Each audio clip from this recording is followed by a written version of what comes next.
ये तो है फ्रिक्शन की definition, the force which opposes the motion of moving objects, जो मूव करने वाली ऑब्जेक्ट्स के मोशन को रोकती है, अपोज करती है, रेजिस्ट करती है, वो फोर्स क्या कहलाती है? फोर्स ऑफ फ्रिक्शन कहलाती है। सिंपल सी एग्जांपल एक ले लें, आप एक बॉल ले लें और उस बॉल को आप ज़मीन पर इस तरह से थोड़ी दूर तक फेंक दें, तो आप देखेंगे कि कुछ दूर जाने के बाद बॉल जो है वो रुक जाती है। तो वो बॉल क्यों रुकी है? क्योंकि एक फोर्स, रेजिस्टिव फोर्स है जो उसके मोशन को अपोज कर रही है, जो रोक रही है। तो ये रेजिस्टिव फोर्स क्या है? फ्रिक्शन है। ये रेजिस्टिव फोर्स क्या है? ये रेजिस्टिव फोर्स फ्रिक्शन है। क्लियर होगी बात? अच्छा, थोड़े से इसके इंट्रोडक्शन में एक तो बातें हम और देख लेते हैं कि वैसे तो फ्रिक्शन की बहुत ज़्यादा टाइप्स हैं, ठीक है। हम जनरली जो जिनसे रिलेटेड हमने आगे चल के पढ़ना है उनका एक जनरल सा स्केच देख लेते हैं। फ्रिक्शंस जो हैं उसमें मेजर जो इसकी टाइप्स हैं वो दो तरह की हैं। एक होती है ड्राई फ्रिक्शन और एक होती है फ्लूइड फ्रिक्शन, ठीक है जी। जो ड्राई फ्रिक्शन है ये होती है सॉलिड ऑब्जेक्ट्स के दरमियान या सॉलिड सरफेसेस पे, ठीक है। और जो फ्लूइड है, फ्लूइड फ्रिक्शन जो है ये होती है, वर्ड से आपको पता चल रहा है, फ्लूइड में, एयर में, गैसेस में, ठीक है। अब अगेन जो सॉलिड ऑब्जेक्ट्स में फ्रिक्शन एग्जिस्ट करती है वो फिर दो तरह की हो सकती है। एक होती है स्टैटिक फ्रिक्शन और एक होती है काइनेटिक फ्रिक्शन। हम इनकी डिटेल आगे चल के देख लेंगे, अभी हम सिर्फ ये देख लेते हैं कि देखें स्टैटिक फ्रिक्शन, आपको वर्ड से पता चल रहा है स्टैटिक का मतलब होता है anything which is at rest. तो फ्रिक्शन, स्टैटिक फ्रिक्शन का मतलब है वो फ्रिक्शन जो कि ऑब्जेक्ट जो है जब रेस्ट पे है तो उस वक्त एग्जिस्ट करने वाली फ्रिक्शन जो है वो स्टैटिक फ्रिक्शन है। और काइनेटिक का मतलब, क्योंकि मोशन से रिलेटेड है, मूवमेंट से रिलेटेड है, तो इसका मतलब है कि मूवमेंट के दौरान, मोशन के दौरान जो ऑब्जेक्ट फ्रिक्शन पोजेस करता है वो काइनेटिक फ्रिक्शन है। क्लियर होगी बात? हम इनकी डिटेल्स या इनकी कुछ जो थोड़ी सी जो डिटेल्स हैं वो आगे देखेंगे। नेक्स्ट चीज़ ये है, हमने ये कहा है कि फ्रिक्शन अपोजेस मोशन, ठीक है, ऑफ द मूविंग ऑब्जेक्ट। तो फिर ये क्वेश्चन है कि why friction opposes motion? Friction motion को अपोज ही क्यों करती है? Why friction opposes motion? Friction क्यों मोशन को अपोज करती है, क्यों रोकती है? देखें, कोई भी जो ऑब्जेक्ट है वो किसी भी सरफेस के ऊपर मूव कर रहा है। अब अपेरेंटली आपको ये लग सकता है कि जो ऑब्जेक्ट है वो स्मूथ है, ठीक है, लेकिन ज़रूरी नहीं है। हो सकता है कि वो जो ऑब्जेक्ट है उसकी सरफेस इतनी स्मूथ ना हो। इसको एक्सप्लेन करने के लिए मेरे पास एक ये फिगर मैं ड्रॉ कर लेता हूँ। ये एक ब्लॉक है और एक ब्लॉक इसके ऊपर रखा हुआ है, वो ये है, ठीक हो गया जी। और ये इन दोनों का कांटेक्ट पॉइंट है, ये जो है इन दोनों का कांटेक्ट पॉइंट है। बज़ाहिर तो ये देखने में मुझे स्मूथ सरफेसेस नज़र आ रही हैं, ठीक है, लेकिन एक्चुअली ये स्मूथ सरफेसेस हैं नहीं। अगर मैं इनको माइक्रोस्कोपिक लेवल पर देखूं गौर से तो ये सरफेसेस जो हैं इनके ऊपर कुछ इस तरह की इर्रेगुलरिटीज़ हैं, यानी ये और ये जो नीचे वाली बॉडी है इसकी सरफेस के ऊपर भी कुछ इस तरह की स्मॉल सी इर्रेगुलरिटीज़ हैं, ठीक है। तो ये जो इर्रेगुलरिटीज़ होती हैं ये क्या है जी? ये कुछ इर्रेगुलरिटीज़ होती हैं हर बॉडी की सरफेस के ऊपर, ठीक है, या इसको पिट्स एंड बम्प्स भी कहा जाता है। इन इर्रेगुलरिटीज़ को पिट्स एंड बम्प्स भी कहा जाता है, ठीक है। तो ये पिट्स एंड बम्प्स आपस में इंटरलॉक हो जाते हैं जब भी एक बॉडी किसी दूसरी सरफेस के ऊपर जो है वो स्लाइड करती है, ठीक है। तो फ्रिक्शन जो है वो किस वजह से प्रोड्यूस होती है? Due to interlocking of pits and bumps of the sliding surfaces. तो ये पिट्स एंड बम्प्स जब आपस में इंटरलॉक हो जाते हैं तो ये इस इंटरलॉकिंग को कहा जाता है कोल्ड वेल्ड्स। इस इंटरलॉकिंग को कहा जाता है कोल्ड वेल्ड्स। कोल्ड वेल्ड्स क्या हैं?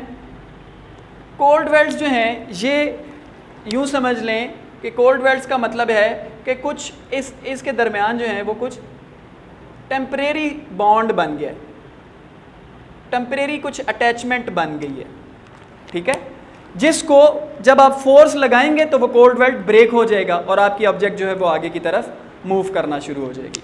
क्लियर है बात? सो इंटरलॉकिंग की वजह से कोल्ड वेल्ड्स जनरेट होते हैं और ये जो कोल्ड वेल्ड्स हैं ये एक्चुअली किसी भी बॉडी के जो मोशन है, जो किसी भी बॉडी की मूवमेंट है किसी भी सरफेस के ऊपर, उसको अपोज करते हैं। तो ये कोल्ड वेल्ड्स जब आप फोर्स अप्लाई करते हैं तो ये ब्रेक हो जाते हैं और आपकी ऑब्जेक्ट जो है वो आगे की तरफ मूव करना शुरू हो जाती है। क्लियर होगी बात? तो friction opposes motion due to the formation of cold welds. और कोल्ड वेल्ड्स क्या हैं? इंटरलॉकिंग। किस चीज़ की इंटरलॉकिंग? इरेगुलरिटीज़। जो दोनों सरफेसेस में इरेगुलरिटीज़ हैं, जो पिट्स एंड बम्प्स हैं, जो अप्स एंड डाउन्स हैं, वो आपस में इस तरह से इंटरलॉक हो जाते हैं जिस तरह ये मेरे हाथों के ये अप्स एंड डाउन्स जो हैं, ये जो पिट्स एंड बम्प्स हैं, ये आपस में इंटरलॉक हो गए हैं। तो इसी तरह से दो स्लाइडिंग सरफेसेस जो हैं वो जब स्लाइड करती हैं तो उनके पिट्स एंड बम्प्स जो हैं वो इंटरलॉक हो जाते हैं। सो ये डिटेल हमने कुछ देख ली। इसके बाद जी एक और इम्पॉर्टेंट चीज़ जो हमने डिस्कस करनी है वो है किन फैक्टर्स पे फ्रिक्शन डिपेंड करती है। तो factors upon which friction depends. तो फ्रिक्शन डिपेंड करती है nature of the sliding surfaces और the force with which two bodies are pressed, the force with which two bodies are pressed against each other। हम one by one दोनों factors को समझ लेते हैं। Nature of the sliding surfaces से क्या मुराद है? देखें, nature of the sliding surfaces का मतलब ये है कि आपके एक ऑब्जेक्ट है और एक स्लाइडिंग सरफेस है, ठीक है, जिन दोनों ने मूव कर जो स्लाइडिंग सरफेसेस हैं जिस तरह बेसिकली, ठीक है। तो nature of the sliding surface आपके पास डिफरेंट केसेस हो सकते हैं। कैसे? आपके पास लेट से जो ऑब्जेक्ट है, ऑब्जेक्ट स्मूथ है, ठीक है जी, और जो सरफेस है वो भी स्मूथ है, ठीक हो गया। एक सिनेरियो ये हो सकता है कि ऑब्जेक्ट आपके पास स्मूथ है लेकिन जो सरफेस है वो आपके पास रफ है। एक सिनेरियो ये हो सकता है कि ऑब्जेक्ट आपके पास रफ है और जो सरफेस है वो आपके पास स्मूथ है। और एक केस ये हो सकता है कि ऑब्जेक्ट भी रफ है और सरफेस भी रफ है, ठीक है। तो आप देखें कि नेचर हर केस में जो स्लाइडिंग सरफेसेस हैं उनकी डिफरेंट है। कैसे? आप ये देखें कि लेट से मैं ये इस मार्कर के साथ इस बोर्ड पे अगर लिख रहा हूँ तो आप देखें कि मेरा ऑब्जेक्ट भी स्मूथ है और ये सरफेस भी स्मूथ है। अगर इसी मार्कर के साथ मैं दीवार पे लिखना शुरू हो जाऊँ तो ऑब्जेक्ट स्मूथ है और जो सरफेस है वो रफ है। तो इस तरह से अगर आप एक बॉल को एक स्मूथ सरफेस पे फेंकते हैं और एक बॉल को अगर आप जो है वो एक रफ पत्थर वाली जगह पे फेंकते हैं तो आप देखें कि ऑब्जेक्ट और सरफेस की जो नेचर है उसके ऊपर डिपेंड करता है फ्रिक्शन, ठीक है। तो जितनी ज़्यादा स्मूथनेस होगी, ऑब्जेक्ट और सरफेस जितने ज़्यादा स्मूथ होंगे, फ्रिक्शन वहाँ पे कम होगी, और रफनेस जितनी ज़्यादा बढ़ती जाएगी उतनी ही ज़्यादा फ्रिक्शन बढ़ती जाएगी। तो बाय नेचर इससे क्या मुराद है हमारी? नेचर से मुराद ये है कि रफनेस और smoothness of the object and surface. Clear होगी बात? उसके बाद है the force with which two bodies are pressed against each other. इसको देख लेते हैं, इसका क्या मतलब है।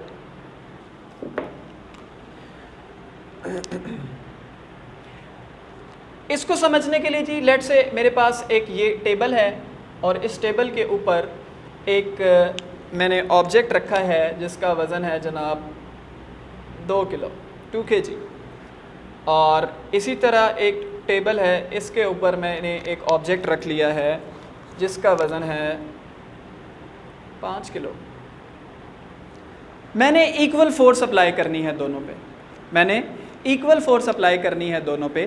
तो जब मैं इक्वल फोर्स अप्लाई करूँगा तो यकीनन जिसका वज़न कम है वो ऑब्जेक्ट ज़्यादा डिस्टेंस कवर करेगी, और जिसका वज़न ज़्यादा है वो ऑब्जेक्ट कम डिस्टेंस कवर करेगी। क्यों? क्योंकि जो फोर्स है with which these bodies are pressed against each other, ये surfaces, the force with which these two surfaces are pressed against each other, यहाँ पे जो प्रेसिंग फोर्स है वो इस केस में ज़्यादा है और इस केस में कम है।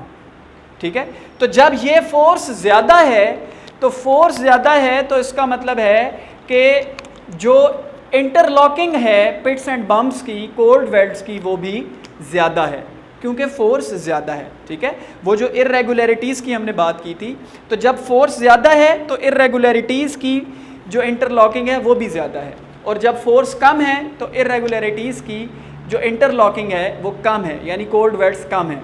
सो ये फोर्स जितनी ज़्यादा होगी फ्रिक्शन उतनी ज़्यादा होगी, और ये force the force with which two bodies are pressed against each other, ये फोर्स जितनी कम होगी फ्रिक्शन उतनी कम होगी। ठीक हो गया जी। सो ये फैक्टर भी हमने डिस्कस कर लिया। उसके बाद एक और चीज़ हमने देखनी है, वो है जनाब फोर्स ऑफ लिमिटिंग फ्रिक्शन। ठीक है, इसको समझने के लिए अगेन ये मेरे पास एक हैवी ऑब्जेक्ट है जो कि एक सरफेस के ऊपर रखी हुई है। ठीक हो गया। इस ऑब्जेक्ट को मूव करवाने के लिए मैंने यहाँ से इस डायरेक्शन में फोर्स अप्लाई की है। इस ऑब्जेक्ट को मूव करवाने के लिए मैंने फोर्स अप्लाई की है, लेकिन ऑब्जेक्ट ने मूव नहीं किया। क्यों? क्योंकि जैसे ही मैंने फोर्स अप्लाई की तो साथ ही साथ फ्रिक्शन केम इनटू एग्जिस्टेंस। तो अगर मैं इस डायरेक्शन में फोर्स अप्लाई कर रहा हूँ तो अपोजिट डायरेक्शन में जो फ्रिक्शन है वो एक्ट करेगी और मोशन को रेजिस्ट करेगी कि आल्दो कि अभी बॉडी ने मूव नहीं किया। मैं अपनी फोर्स इंक्रीज़ करता हूँ, मैंने अपनी फोर्स जो है वो इंक्रीज़ की है, तो जब मैंने अपनी फोर्स इंक्रीज़ की है तो फ्रिक्शन भी अपोजिट डायरेक्शन में इंक्रीज़ हो गई है। ऑब्जेक्ट अभी स्टैटिक है, मूव नहीं कर रहा। ठीक हो गया। तो फोर्स अप्लाई कर रहा हूँ, फ्रिक्शन बढ़ रही है, फोर्स अप्लाई कर रहा हूँ, फ्रिक्शन बढ़ रही है, लेकिन इस फ्रिक्शन की एक लिमिट है, उस लिमिट से ज़्यादा ये इंक्रीज़ नहीं कर सकती। जैसे ही उस लिमिट से ज़्यादा मेरी अप्लाइड फोर्स हो जाएगी तो ऑब्जेक्ट जो है वो मूव करना शुरू हो जाएगी। ठीक हो गया। तो वो maximum value of the friction जो है, जो ऑब्जेक्ट को मूव करवाने के लिए चाहिए थी, जो जब तक जो फ्रिक्शन की वैल्यू मौजूद थी, वो क्या थी? Force of limiting friction. ठीक है, the maximum value of the friction is known as force of limiting friction. Clear होगी बात? अच्छा, अभी देखें कि ये जो फ्रिक्शन एग्जिस्ट कर रही है ये उस केस में थी कि जब ऑब्जेक्ट मूव नहीं कर रहा था, मतलब मैं फोर्स अप्लाई कर रहा हूँ, ठीक है, और फ्रिक्शन जो है वो खुद ही इंक्रीज, इसीलिए इसको, ये ऑब्जेक्ट ने अभी मूव नहीं किया तो इसलिए मैं इसको कहता हूँ स्टैटिक फ्रिक्शन एग्जिस्ट कर रही थी। क्या एग्जिस्ट कर रही थी? ये स्टैटिक फ्रिक्शन एग्जिस्ट कर रही थी। और आप ये देखें कि मैं फोर्स इंक्रीज कर रहा हूं तो फ्रिक्शन खुद ब खुद इंक्रीज हो रही है, इसलिए इसको सेल्फ एडजस्टिंग फोर्स भी कहा जाता है। सेल्फ एडजस्टिंग फोर्स या फ्रिक्शन, ये कौन सी फ्रिक्शन है? ये सेल्फ एडजस्टिंग है। आपने तो कुछ नहीं किया, आप तो अपनी फोर्स इंक्रीज कर रहे हैं, आपकी फोर्स के अकॉर्डिंग फ्रिक्शन जो है, ये वाली जो फ्रिक्शन है, ये खुद ही इंक्रीज कर रही है, तो इसलिए इसको सेल्फ एडजस्टिंग फ्रिक्शन भी कहा जाता है। क्लियर होगी बात? तो एक लिमिट ऐसी आती है कि जब आपकी अप्लाइड फोर्स ज़्यादा हो जाती है और ये जो फ्रिक्शन है ये कम हो जाती है और फिर यहाँ पे ऑब्जेक्ट मूव कर जाता है। ठीक हो गया? इस चीज़ को समझने के लिए हम एक छोटा सा ग्राफ डिस्कस कर लेते हैं जिससे ये चीज़ें हमें मज़ीद क्लियर हो जाएंगी। लेट्स से जी आपके पास यही जो अभी सिनेरियो हम डिस्कस कर रहे थे, इसका मैं ग्राफ ड्रॉ कर लेता हूँ। ये y एक्सिस है, ये मेरे पास x एक्सिस है। x एक्सिस के ऊपर मैंने ले लिया है फोर्स अप्लाइड, जो फोर्स मैं अप्लाई कर रहा हूँ, और y एक्सिस के ऊपर मैंने ले ली है फ्रिक्शन। y एक्सिस के ऊपर मैंने क्या ले ली है जी? फ्रिक्शन। तो हमने ये देखा था कि जैसे जैसे फोर्स अप्लाई कर रहे थे फ्रिक्शन बढ़ रही थी। तो जब इस तरह का सिनेरियो होता है तो हमारे पास जो ग्राफ आता है वो एक स्ट्रेट लाइन ग्राफ आता है। हमारे पास जो ग्राफ है वो एक स्ट्रेट लाइन ग्राफ आता है। अच्छा, अब यहाँ पर पहुँचने के बाद हमने ये कहा था कि एक स्टेज फिर ऐसी आएगी कि जब अप्लाइड फोर्स ज़्यादा हो जाएगी और जो ऑब्जेक्ट है हमारा वो मूव कर जाएगा। ठीक हो गया? तो अब इसका मतलब ये है कि यहाँ पहुँचकर आप देखें कि ये मैक्सिमम वैल्यू थी स्टैटिक फ्रिक्शन की, जिसको हमने फोर्स ऑफ लिमिटिंग फ्रिक्शन कहा है। इसके बाद जो है ऑब्जेक्ट हमारा मूव करना शुरू हो जाएगा और हमारे पास ग्राफ समहाउ कुछ इस तरह का आ जाएगा। ठीक हो गया? तो ये जो पोर्शन है ग्राफ का, ये रिप्रेजेंट कर रहा है स्टैटिक फ्रिक्शन को, ये रिप्रेजेंट कर रहा है स्टैटिक फ्रिक्शन को। ठीक है? मैं फोर्स अप्लाई कर रहा था, साथ साथ फ्रिक्शन बढ़ रही थी एक लिमिट तक, फोर्स ऑफ लिमिटिंग फ्रिक्शन तक। ठीक हो गया? उसके बाद जब एक दफ़ा ऑब्जेक्ट मेरा मूव करने लग गया तो हमने ये सपोज कर लिया है कि once the object starts moving तो वो फिर तकरीबन एक ही स्पीड के साथ मूव करता है। तो इसको मैं कह देता हूँ काइनेटिक फ्रिक्शन। इसको मैं कह देता हूँ, क्योंकि अब ऑब्जेक्ट मूव कर गया है तो इसको मैंने कह दिया है काइनेटिक फ्रिक्शन। और ये जो पॉइंट है जहाँ पर जो स्टैटिक फ्रिक्शन थी उसकी मैक्सिमम वैल्यू थी, इसको कहा जाता है ब्रेकवे पॉइंट। इसको कहा जाता है ब्रेकवे पॉइंट। क्लियर होगी बात? एक चीज़ जो हमें यहाँ पर समझनी है वो, अगर आप देखें गौर से, तो जो काइनेटिक फ्रिक्शन का ग्राफ है वो स्टैटिक फ्रिक्शन से थोड़ा नीचे है। इसका मतलब ये है कि स्टैटिक फ्रिक्शन जो है, स्टैटिक फ्रिक्शन ज़्यादा होती है किससे? काइनेटिक फ्रिक्शन से। काइनेटिक फ्रिक्शन से स्टैटिक फ्रिक्शन ज़्यादा होती है। ठीक है? इसकी एग्जांपल आप बिल्कुल इस तरह से सपोज कर लें कि लेट से आपका कोई बहुत हैवी ऑब्जेक्ट है, कोई बेड है या कोई सोफ़ा है, आप जब उसको मूव करवाने के लिए फोर्स अप्लाई करते हैं तो वो फोर्स ज़्यादा होती है। क्यों? क्योंकि उस वक्त स्टैटिक फ्रिक्शन एग्जिस्ट कर रही होती है। लेकिन एक दफ़ा जब वो ऑब्जेक्ट मोशन में आ जाता है तो फिर आपको फोर्स कम चाहिए होती है, क्योंकि उस वक्त फिर वो काइनेटिक फ्रिक्शन एग्जिस्ट करती है, and kinetic friction is less than the static friction. ठीक हो गया? सो ये पॉइंट भी हमें याद रखना है। फोर्स ऑफ लिमिटिंग फ्रिक्शन क्या है? The maximum value of the friction, maximum value of the friction. Clear हो गई बात? ओके जी। उसके बाद जो चीज़ है जो हमने पढ़ना है वो है coefficient of friction. Coefficient of friction. ठीक है जी? कोएफिशिएंट ऑफ फ्रिक्शन का क्या मतलब है? It is the measure of amount of friction, amount of friction between two surfaces, between two surfaces. ठीक है जी? coefficient of friction is the measure of amount of friction between two surfaces. Coefficient of friction को denote किया जाता है mu के sign से, and this mu is equals to F S over R. F S over R, F S क्या है? Force of limiting friction यानी maximum value, और आर जो है दैट इज रिएक्शनल फोर्स, क्योंकि स्टैटिक फोर्स है, स्टैटिक फ्रिक्शन है, object rest पे है, तो जब तक ऑब्जेक्ट रेस्ट पे है तो वो रिएक्शनल फोर्स भी वहाँ पे मौजूद है। तो अगर मैं इसको इस तरह से लिख लूँ F S is equals to mu R, इस तरह भी लिखा जा सकता है, ठीक हो गया।